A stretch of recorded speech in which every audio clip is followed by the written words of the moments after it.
আসসালামু আলাইকুম সবাইকে। শুরু করতে যাচ্ছি বড় বৌমা গল্পের পর্ব 2। ভাবি, একটা বিষয় বুঝতে পারছি না। বুয়া দুদিন ধরে আসেনি, রান্নাগুলো আমিই করেছি। ফ্রিজে তো কোনো মাংস ছিল না, তাহলে এত মাংস তুমি পেলে কোথায় থেকে? যদিও আজ কোনো বাজার করা হয়নি। মায়ার কথা শুনে ঘাবড়ে যায় কবিতা। সবাই যে তার উত্তরের অপেক্ষায় মুখের দিকে চেয়ে আছে। কবিতা একটা দীর্ঘ নিঃশ্বাস ফেলে চোখ বন্ধ করে মনে পড়ে তাজা রক্ত মাংসের স্বাদ, যা এখনও মুখে লেগে আছে তার।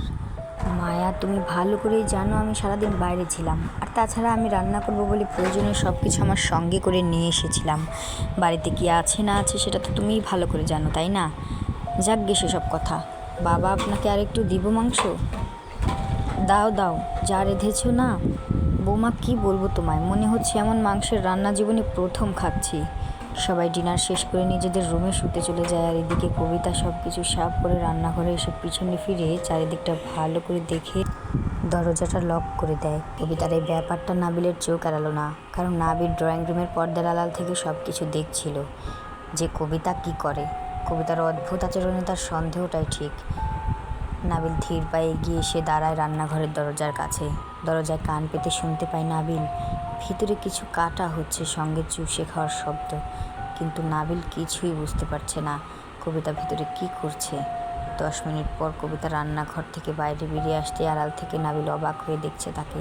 কেননা কবিতার সারা মুখে রক্ত মাখা, আর হাতের ব্যাগ থেকে রক্ত চুইয়ে পড়ছে ফ্লোরে।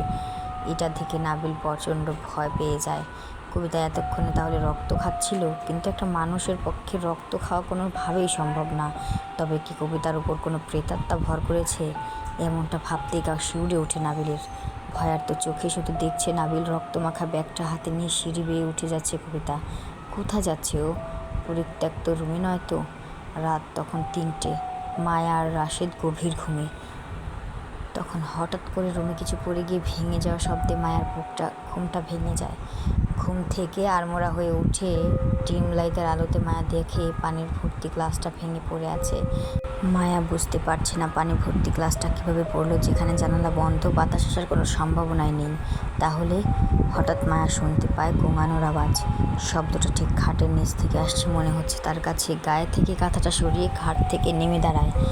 গোঙানো শব্দটা আগের থেকে আরও তীব্র হয়ে ওঠে, আর শব্দটাও চারিদিক থেকে আসছে এমনটা মনে হচ্ছে মায়ার।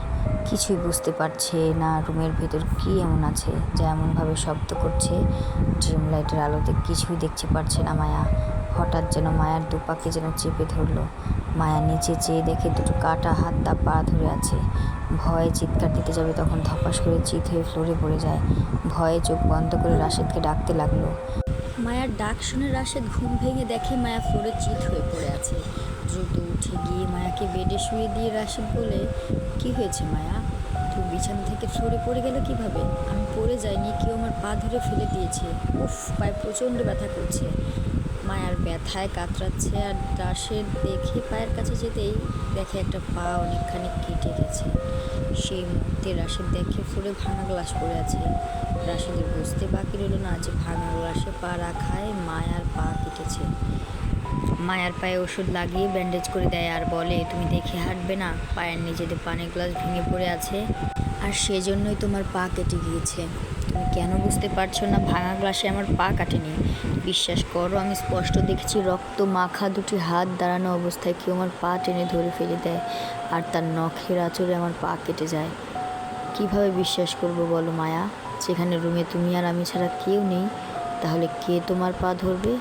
বরং তুমি ঘুমের ঘুরে এসব বলছো সত্যিটা এটাই ভাঙা গ্লাসে তোমার পা কেটেছে।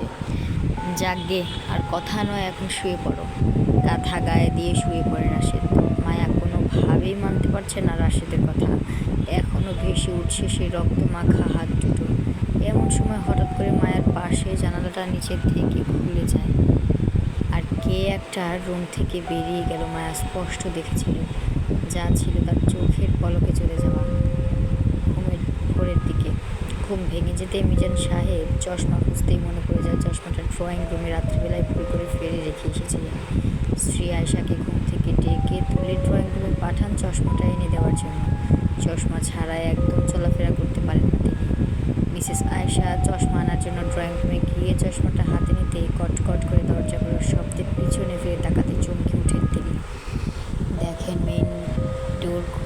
ভিতরে ঢুকছে আর তার আদরের বৌমা।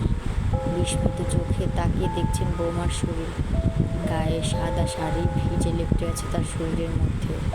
মিসেস আয়েশা মুখ হা করে দেখছেন, যেন নিজের চোখে বিশ্বাস করতে পারছেন না বাড়ির বৌমা ভিজা কাপড়ে বাইরে থেকে আসলো। এই রাত বিরেতে বড় মামা বাইরে কেন গিয়েছিল জানার জন্য সামনে পা রাখতে যাবে, ঠিক সেই মুহূর্তে বাইরে থেকে একদল কুকুরের ঘেউ ঘেউ আওয়াজ ভেসে ওঠে। মেইন ডোরের কাছে এতগুলো কুকুর আসলে কোথা থেকে বুঝে উঠতে পারছেন না মিসেস আয়েশা। বাড়ির আশেপাশে 2-4টা কুকুর থাকতে পারে, তাই বলে এতগুলো কুকুর, তাও আবার হঠাৎ করে বাড়ির মেইন ডোরে এতগুলো কুকুর ঘেউ ঘেউ করবে? বিশ্বাস হচ্ছে না মিসেস আয়েশার।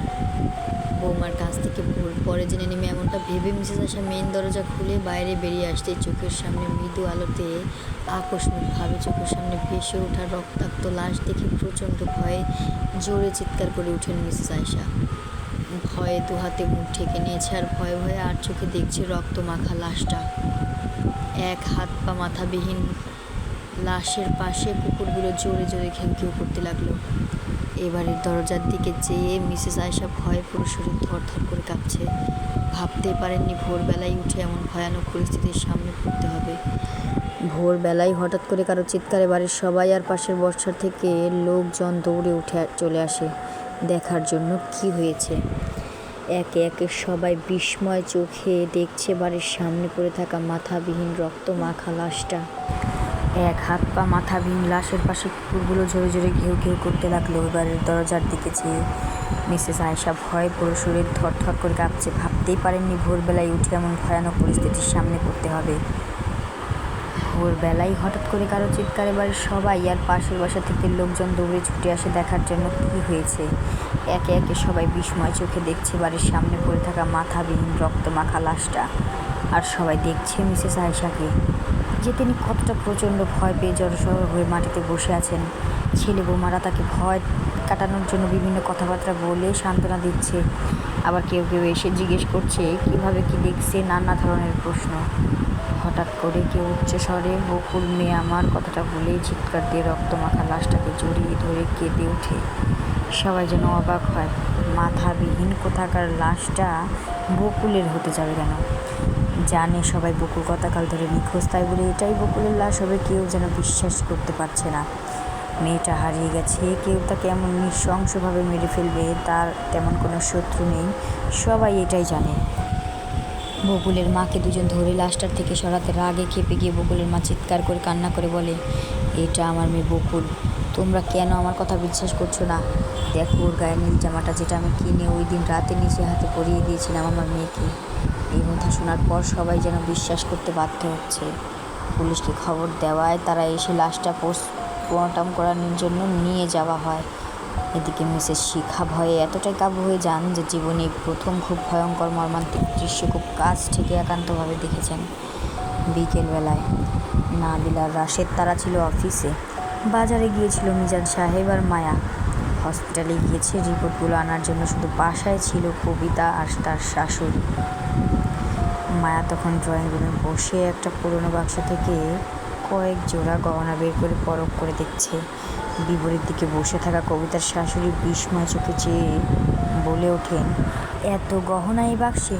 আগে তো দেখিনি তোমার কাছে কোন বাক্স থাকতে। এমন কথায় কবিতা যেন বিরক্ত বোধ হলো। গয়নাগাটি বাক্সে রেখে দিয়ে শাশুড়ির দিকে চোখ বড় বড় করে কিছুক্ষণ তাকিয়ে থেকে বলে, আমার মার সমস্ত গহনা এগুলো, যা আমাকে দিতে চেয়েও। এমন সময় দরজায় কলিং বেল বেজে ওঠে। সোফা থেকে উঠে কবিতা দরজা খুলে দেয়। দেখে তার একমাত্র ননদ দাঁড়িয়ে, সঙ্গে তার 5 বছরের মেয়ে তৃণা।